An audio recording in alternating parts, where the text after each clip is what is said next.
Hey guys, I'd like you to meet Robert Johnson. Robert Leroy Johnson was born on May 8, 1911. He was an incredibly influential American blues guitarist, songwriter, and singer. This is the crossroads in Clarksdale, Mississippi, the intersections of Highway 61 and 49. Somewhere in the Mississippi Delta in 1930, Willie Brown and son Thomas were playing the Delta Blues to a packed house, and they decided to take a break. A young 19-year-old Robert Johnson decided to seize the moment and grab one of the musicians' guitars because he wanted to show the joint what kind of talent he had. To his disappointment, they didn't appreciate him. In fact, even his mentor, Son House, had to admit his playing was severely below par. It was at this point that Son House says Robert Johnson disappeared from the scene for about 3 years, and nobody seemed to know where he was. When Robert reappeared, he had mastered playing the guitar and singing the blues, and people just wondered how and, well, why.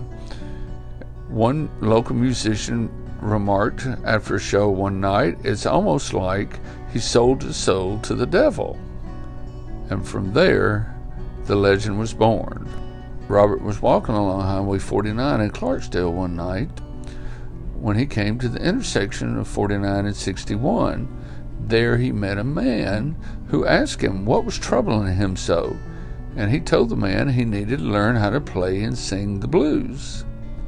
The man, of course, turned out to be the devil and told him in exchange for his soul, he would provide him with the gift of music. Robert achieved little commercial success during his lifetime.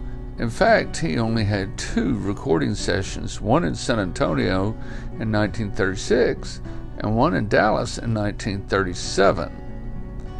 And he only produced 29 songs. Robert played most of his songs on a musical circuit, if you will, in and around the Mississippi Delta, in Greenwood and Clarksdale and Greenville and such.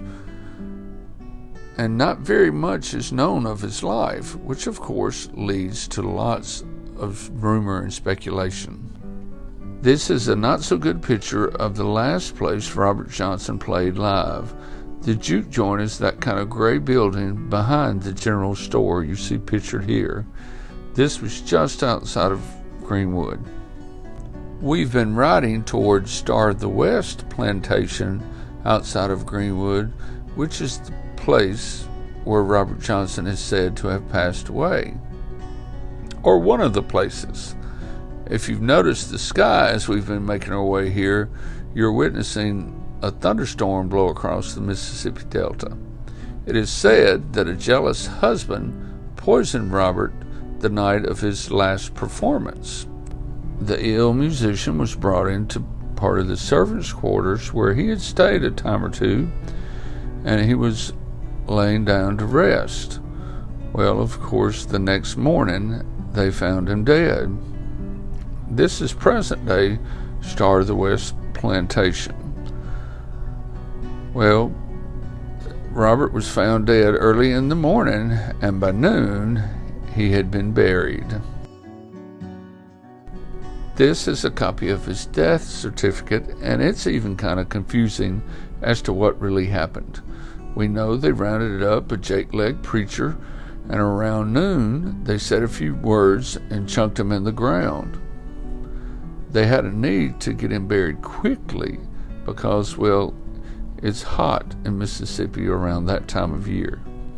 In 1961, Columbia released a collection of Robert Johnson's recordings entitled King of the Delta Blues Singers.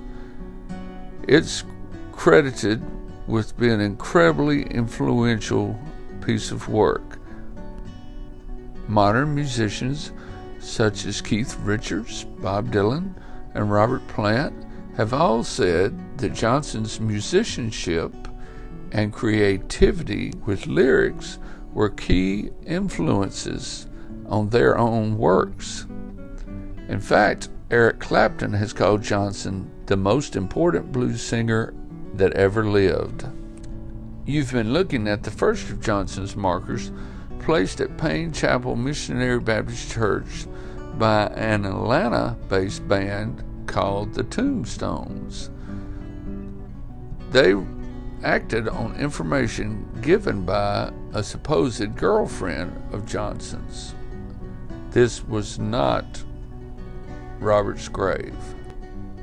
The cenotaph was placed at Mount Zion Missionary Baptist Church in April of 1991 by the Mount Zion Memorial Fund. It basically was funded by Capitol Records, and it was placed here because the music that Capitol had released previously seemed to indicate that Robert might have been buried at Mount Zion. In the late 80s, a blues researcher happened upon Miss Carrie Spencer Harris, who's Johnson's half-sister and had been living in Memphis at the time of his death.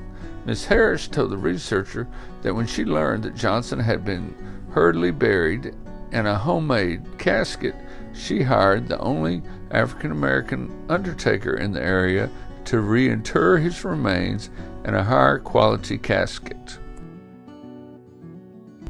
That undertaker's name was Paul McDonald, and thankfully he kept good records that all this transpired at Little Zion Missionary Baptist Church in Greenwood, Mississippi.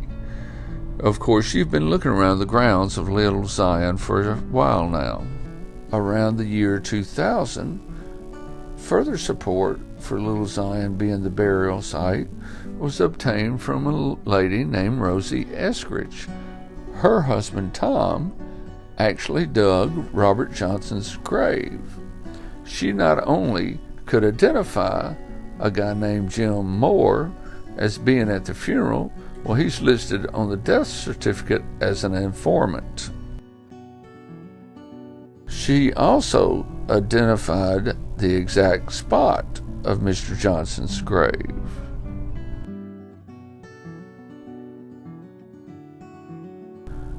She further confirmed the story of the homemade casket and verified the heat of the day and the necessity of, providing Mr. Johnson with a funeral as quickly as possible.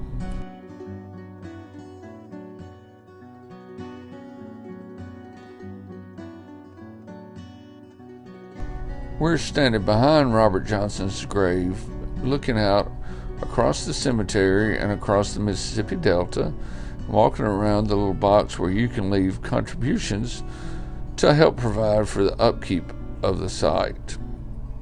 Of course, people leave various trinkets and coins and liquor bottles that they share with Mr. Johnson. As you look at the Blues Trail marker that you pass by when you enter the cemetery, and of course, once again, when you leave, I want to tell you the title of some of Robert's songs. They're Red Hot is one of my favorites. Also, he recorded I'm a Steady Rolling Man, Drunken Hearted Man, The Honeymoon Blues, Malted Milk, Love in Vain, Me and the Devil Blues. Gosh, I forgot Little Queen of Spades, Crossroads, and Sweet Home Chicago.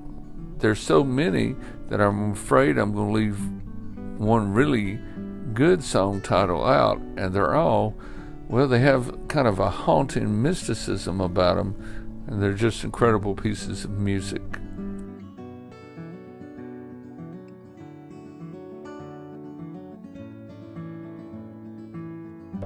Hey guys, Big Daddy and I finally made it in out of the rain today, and we hope you've learned a thing or two about Robert Johnson. We especially hope you do a YouTube search on Robert Johnson, King of the Mississippi Delta Blues, and listen to some of his music. Come visit for yourself sometime. Thank you.